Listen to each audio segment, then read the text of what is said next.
Hey, hello everyone. My name is Fumi. It's both a pleasure and a privilege for me to sit on Legal Aerobics Desk this afternoon to address this issue of how free and how compulsory is primary and junior secondary education in Nigeria. One may be asking, why this topic?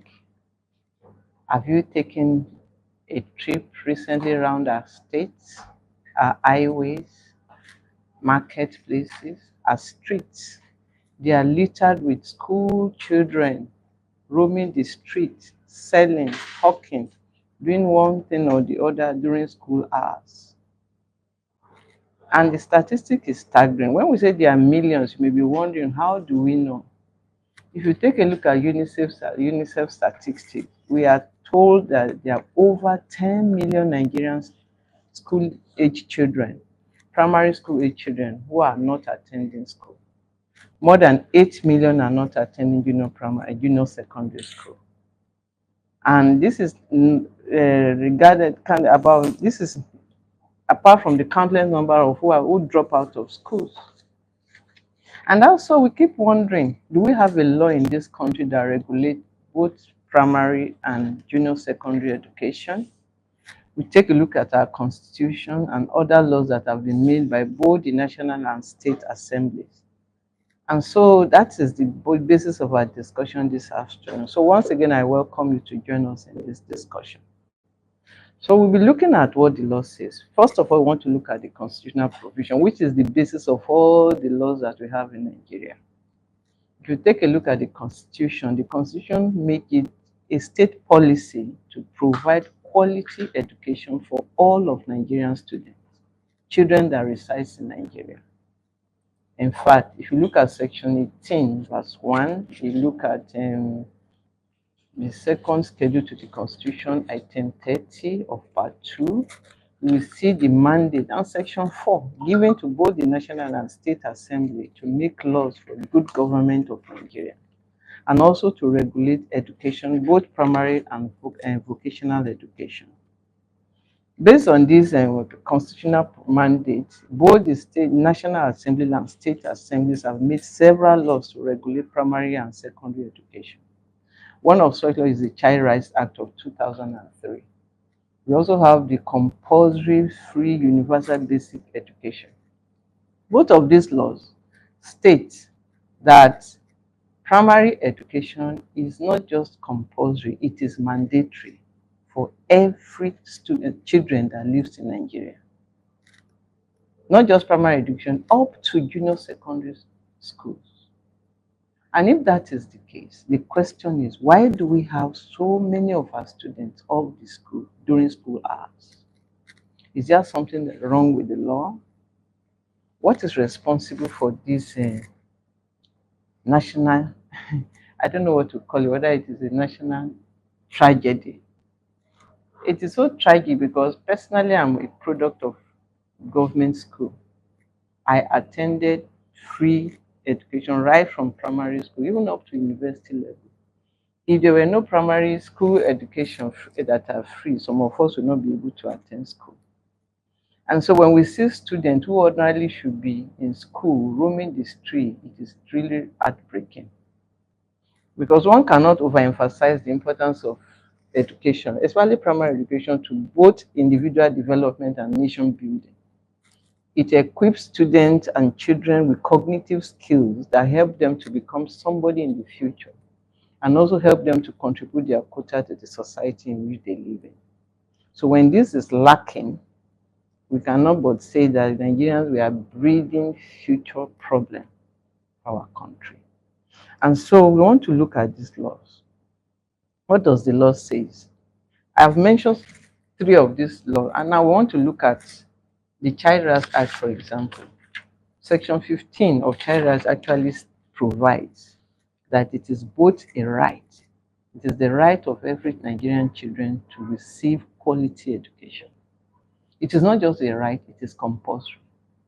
And we have people that are given the responsibility to ensure that this right is actually, this mandate is implemented.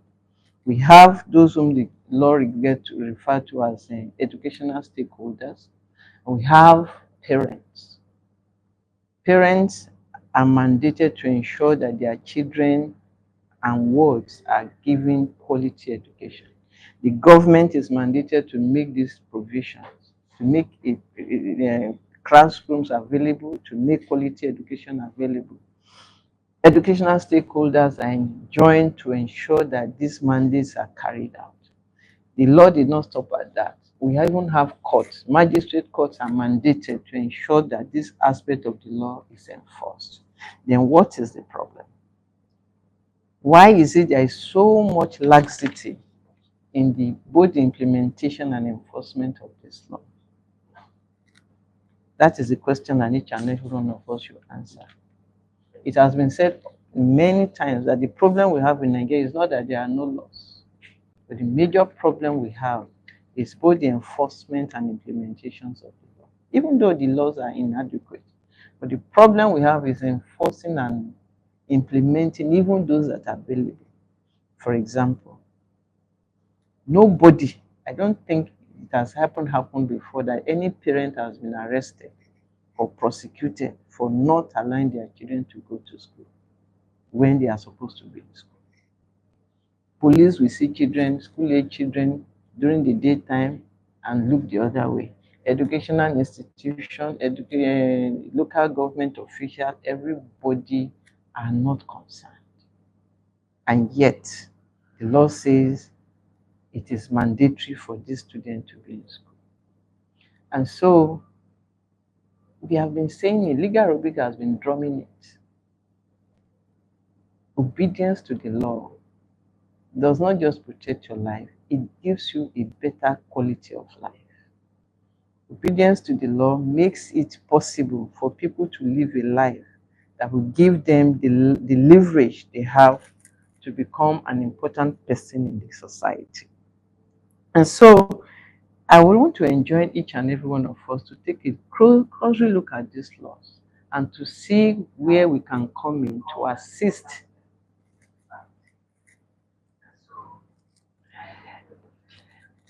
to ensure that we give our children quality education that we have benefited from. Almost everybody in government today have benefited in one way or the other from free education. If the policymakers then or government agencies did not ensure or did not enforce the law, most of us would not be able to have taken advantage of the provisions of the law. But because they did their job, we are who we are today. And so each and every one of us also have the same mandate to ensure that those who have the responsibility of implementing the law do their job. Those who have the mandate of taking care of their children and their wards are enforced to do so. The magistrates who have the responsibility of bringing those who disobey the law to book also have their own responsibility to carry out their duty. When we do what we are supposed to do, then the society will be a better and a safe place for everybody. Look at these children that are hawking or roaming the street. What future lies? What is their future? What will it look like? Sometimes they are easy prey for predators and criminal-minded elements in our society. These are the same children that they used to steal in the dark hours of the night. So, are you a parent? Are you carrying out your duty as a parent to ensure that you educate your kids? Are you a policymaker? Are you an education stakeholder? Are you doing what the law enjoins you to do to see that Nigerian children receive the mandatory education that has been given to them? Even nowadays, of course, some will say, oh yes, these children can go and learn vocational work. Yes, it is true. The laws make that provision. But the law says the foundational education is compulsory before you send your children to go and learn a vocation. Primary education, junior secondary school education. Then from SS1, you can send your child to school if you do not have the money to train that child. But what do we have today? So please, this is a call, this is a cry out to every one of us who are out there, parents, guardians, children alike, to play our own role and do what the law requires us to do so that Nigerian children can be given the required education that they deserve. It is so sad that out of the global number of out of school children, 15% of them resides in Nigeria. Statistics says that out of every three children you see, one is out of school. Every three Nigerian child you see on this, one is out of school. It is that bad. And yet, we want to become a great nation. How do we get there?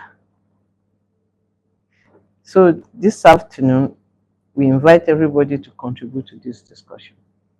If you are watching us, or even if you are not watching us now, you can visit any of our social media angle and let us hear your own voice. What is your suggestion? What are the punishments for not obeying this law of ensuring that children are given primary and junior secondary school education? The law recommends both reprimanding the parent, paying a fine of 2,000 naira for second offender, or 1 month imprisonment.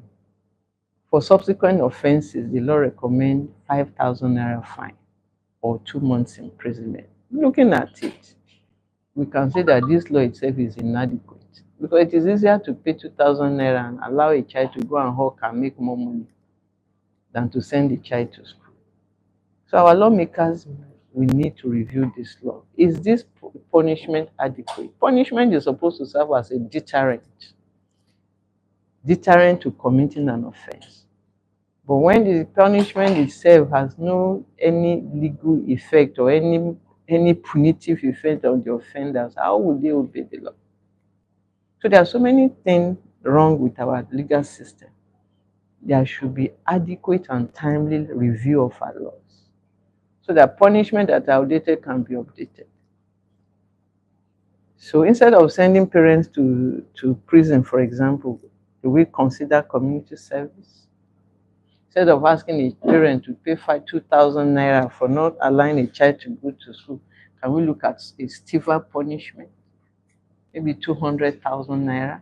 If I know that I cannot afford 200,000, it will be easier for me to allow my child to go to school than to send that child on an errand that will not be beneficial for the child at the end of the day.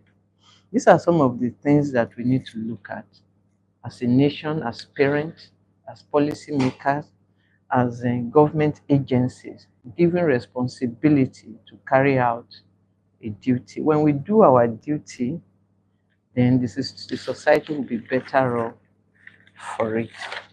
So this is the little we'll be able to take this afternoon. So we look out for your comments, for your contribution.